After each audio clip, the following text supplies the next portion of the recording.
Welcome to Love Lines.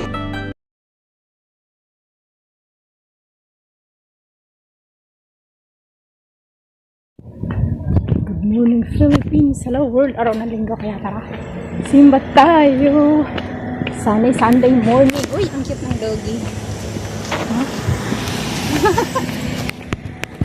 Ano ba?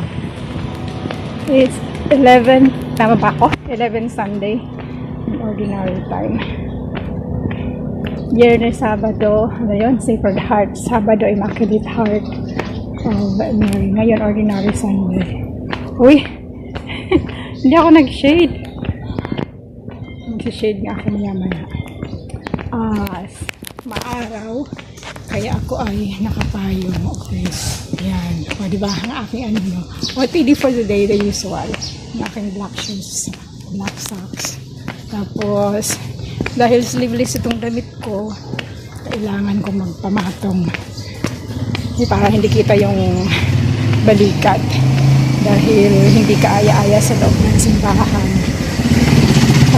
Labag sa dress code ang nakalabas ang mga balikat. Ayun. Magic fruit. Ay, magic fruit, miracle fruit. Miracle fruit pala. Ayan.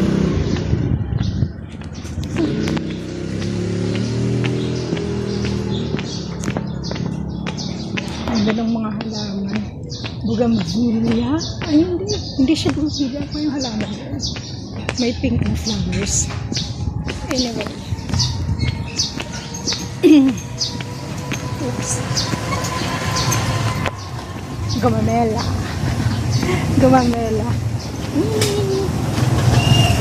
Oops. Maaga-aga akong nakaalis. Oh. Hulog-hulog na yung mangga. Nasagasaan na yung mga bunga ng mangga. Ayan o. Ganda ng langit. Ako limlim kaninang maaga. Pero ngayon maliwanag ang araw. Sikat ng araw. The usual. Dito ako sa side dadaan. Oops.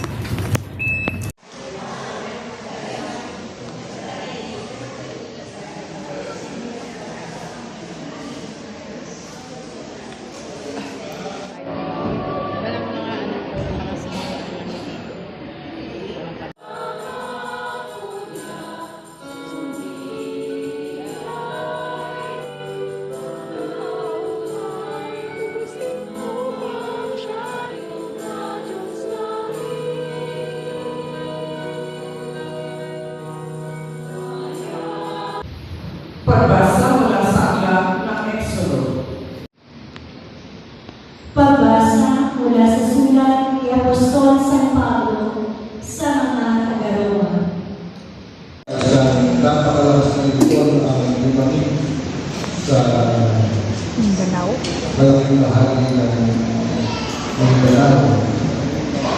At dahil ngayon ay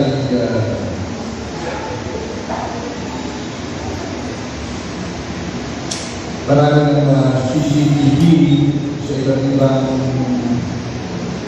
lugar, hindi sa mga kapahayan, nangungunan o nabibigtuhan ng mga taga-nakan. At marami sa mga CCTV videos nito ay pinost sa internet.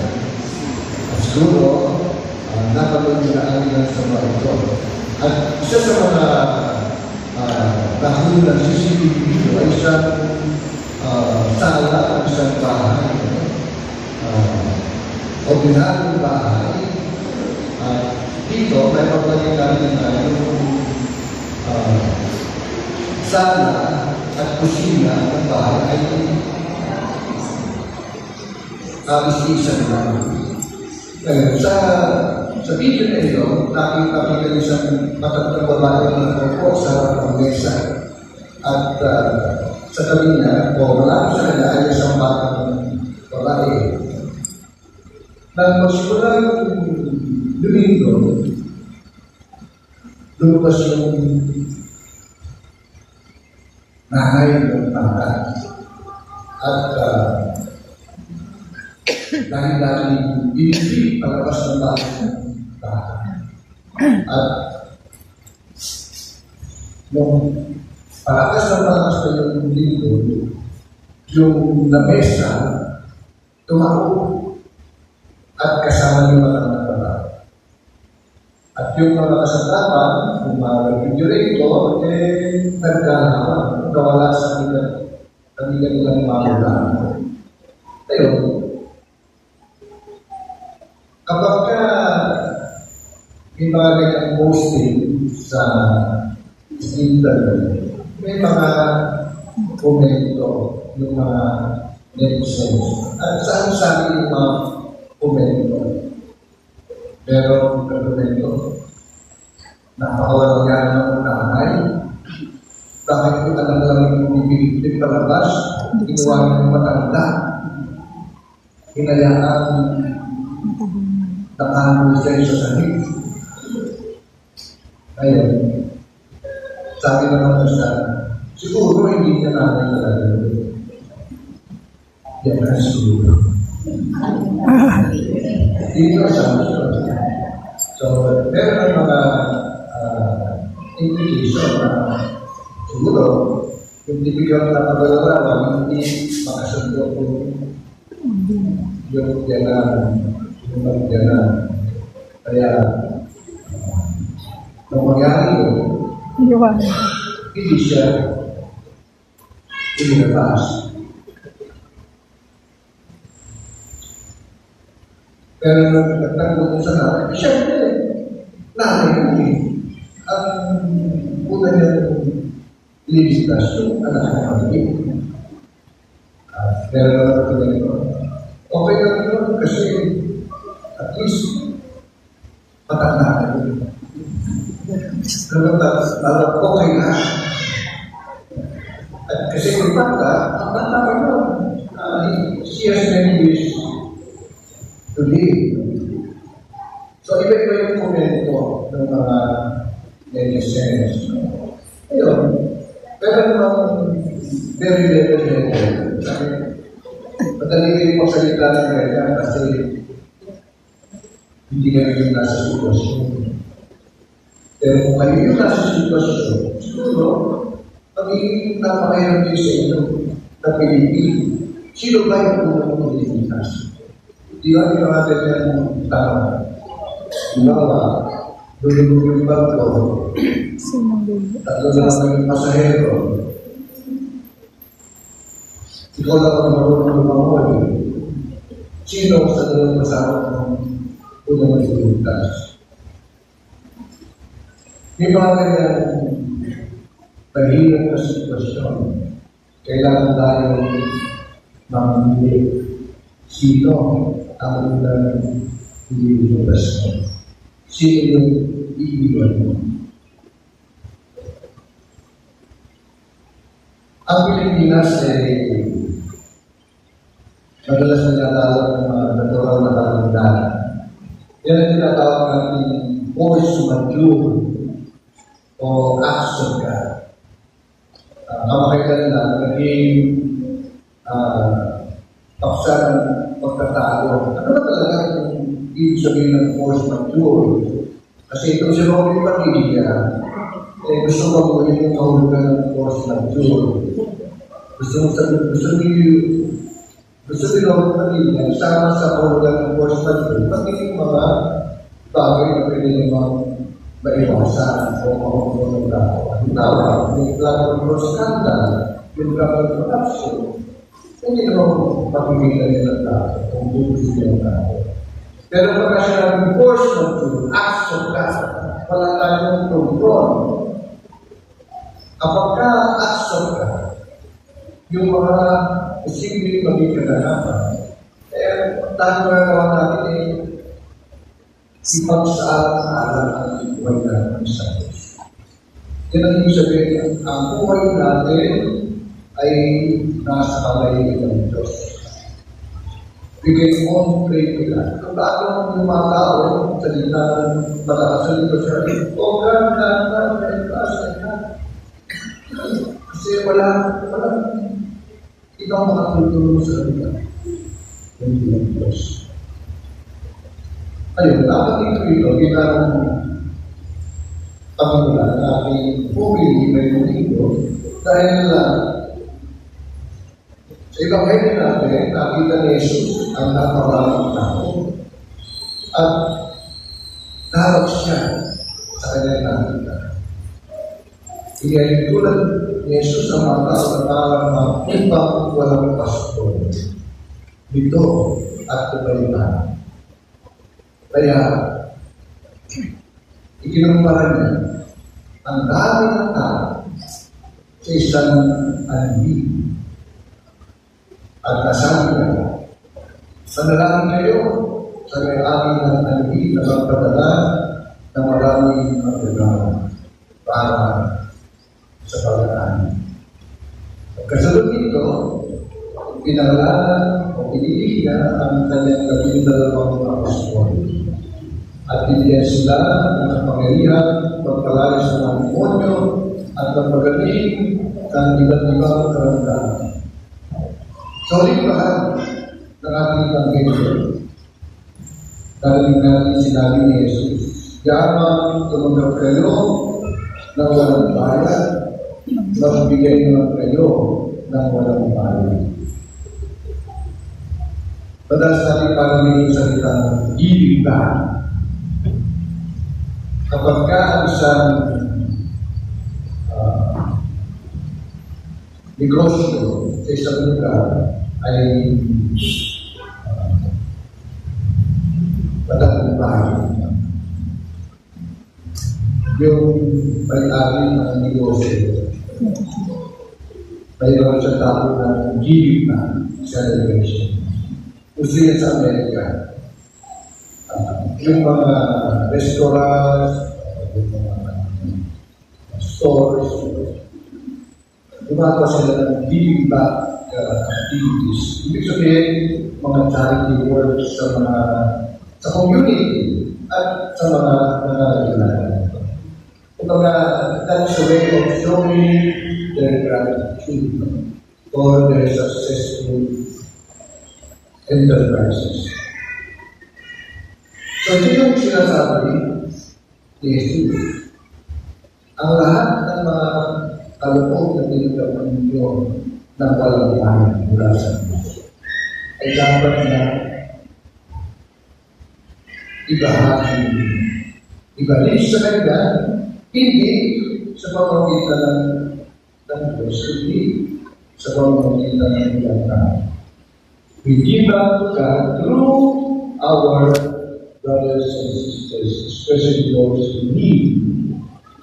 Pero kwento tungkol sa dalawang dagat sa ilong Jordan. Yung dagat ng Galilea ay buhay na buhay. Maraming isda at sa kanyang kapatiran ay malusog at lumian ang mga halaman. Dahil yung tubig na nagagaling o lumalabas sa ilog ng Galilea ang siyang dumilili sa kapatiran. Samantala ang patay na lang, tanggal lang siya ng tanggal ng tubig mula sa ilog Jordan. Pero wala siyang nalabasan. Ibig sabihin, wala siyang nilalabas na tubig. At dahil dito, yung kanyang tubig ay hindi nanatiling sariwa o fresh. Ang nangyayari, yung tubig niya nag-evaporate dala ng amin at araw. At ang resulta ay nagiging asin yung kanyang tubig. Kaya kapag ikaw lumusog sa patay na dagat, most like, hindi ka lulubog. At kung pagkaon nila, lulutang ka. So, dalawang ibang dagat. Actually, yung red o yung Tennessee, hindi siya dagat talaga. Siya ay lake lang. Siya sa Nalawa. So, pinapakita dito, kapag ka ang isang dagat o ano ng tubig ay naglagusan, dapat nanatili na yung tubig na dumadaan sa kanya ay nanatili fresh and nagsusuporta ng buhay. Samantala yung ilog ng patay na dagat ay walang pwedeng mabuhay. Ang kwento ito ay ginagamit na parang salamin ng mga tao. O ang kwento ito ay sisimuling sa dalawa. Sino kayo sa dalawang dagat ito? Kayo ba ay tulad ng dagat ng kaibigan na nagbibigay ng tayo? Dahil nakikita sa inyo ang tuloy-tuloy na siklo ng buhay. The cycle of life. O kayo ba ay tulad ng patay na lang? Tanggap lang kayo ng tanggap, pero hindi kayo nagbibigay. Napapanahon ang binibigay ng mensahe sa atin na ating ibang ngayon. Maging bukas palad tayo sa pagbabahagi ng ating mga nilagang na pagpapala mula sa Diyos. At matuto tayo magpasalamat. May kasabihan, ang tao marunong magpasalamat ay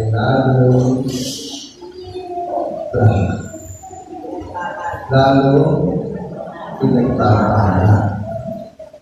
Kaya tuloy sinasabi, kapag ikaw nagbabahagi, sa halip na pagwasan, yung kung anong meron ka, hindi mo na mamalayan, lalo pa ito ang kinalaman niya.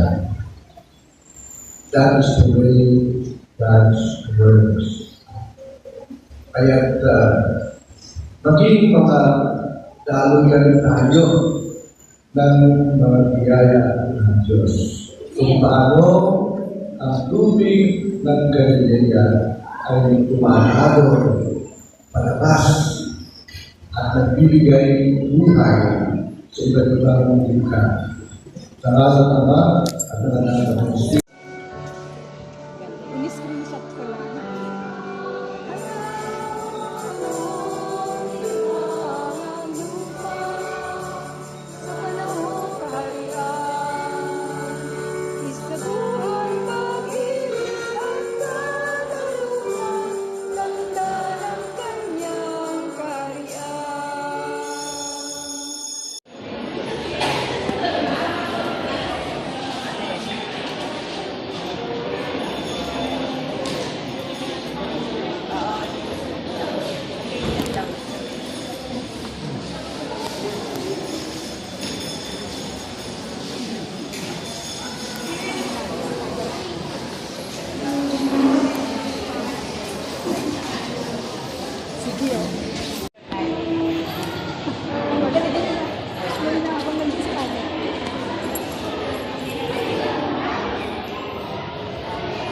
Baliktad.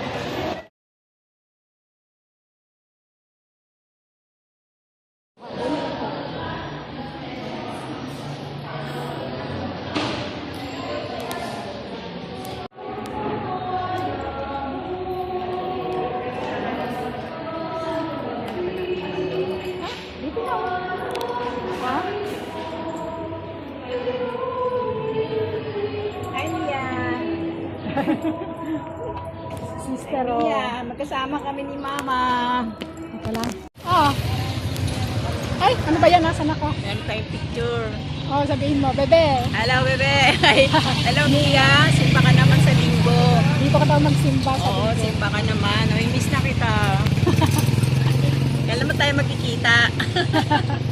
Hindi ka na punta sa bahay Pagka, mamaya. kasi hindi ko pa alam eh. Kasi mamaya aalis si ate.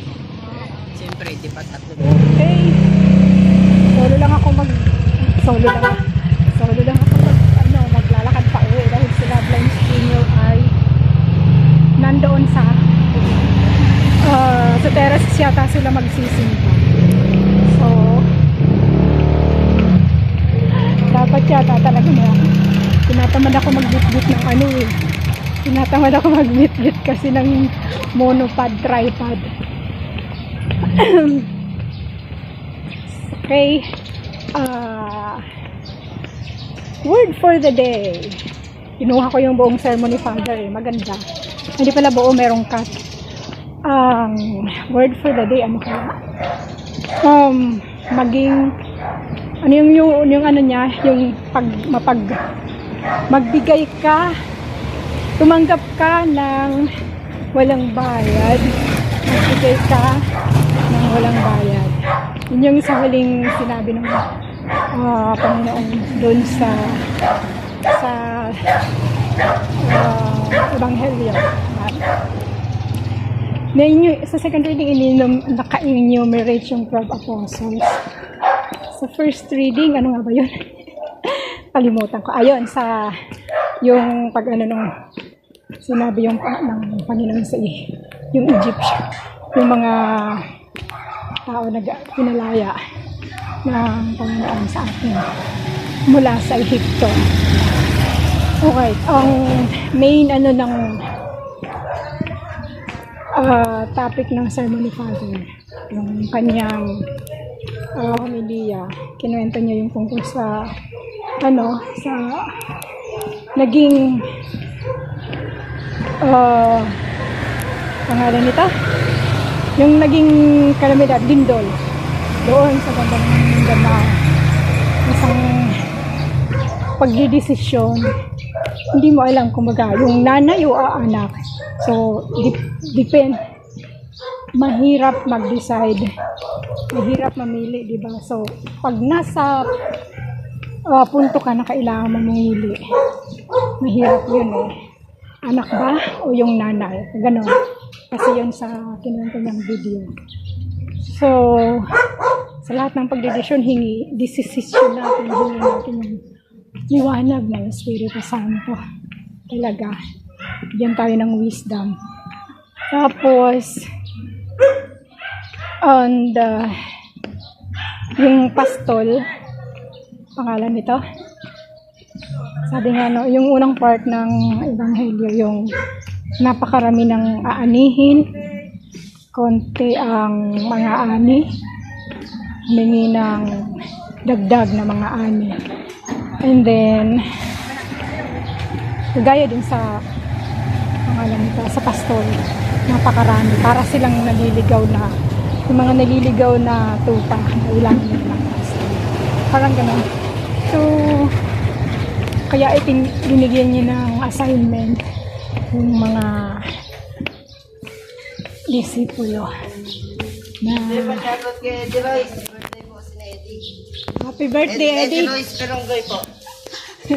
Yun yung uli yun? Shoutout kay Eddie Royce Beronggoy. Birthday Happy niya po. birthday, Eddie Royce Beronggoy. 40 days niya po. 40 days? 40th birthday? Ayun. Bakit naging 40 days yun? Di ba yung sa patay yung 40 days? Anyway, masa na ako. Ayun. Basta, ang tawag nito? Kagaya ng, yung Dead Sea, kinanta ni Father na Dead Sea, nawala ako doon. Nawala ako sa topic ko. Yung Dead Sea, saka yung ano ba yun? Yung dalawang dagat, yan. Yung isa Dead Sea, kasi nga, dire-diretso lang sa dagat, wala siyang outlet. Hindi siya lumalabas. Yung dagat, wala siyang labasan. Kaya, lake nga pala yun. Pero Dead Sea ang tawag. Isa naman, malinis siyang tubig at nagbibigay ng buhay para doon sa mga inaagusan niya.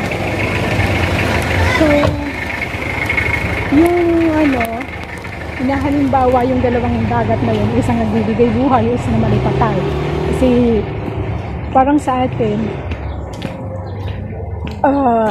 nire-remind tayo na bilang mga Kristiyano, tayo ay maging compassionate, magbigay din, hindi lang tayo puro tanggap ng tanggap. Mas mainam na magbigay ka. The more you give, the more you are blessed, di ba? Teka lang, patayin ko na yan. May kumakanta, oh no. Dito na ako sa bahay, dito ko itutuloy ang aking reflection. Nawala na ako dito. Okay, may kumakanta pa rin hanggang ngayon, kaya kailangan itapusin ko na to. Anyway, yun lang.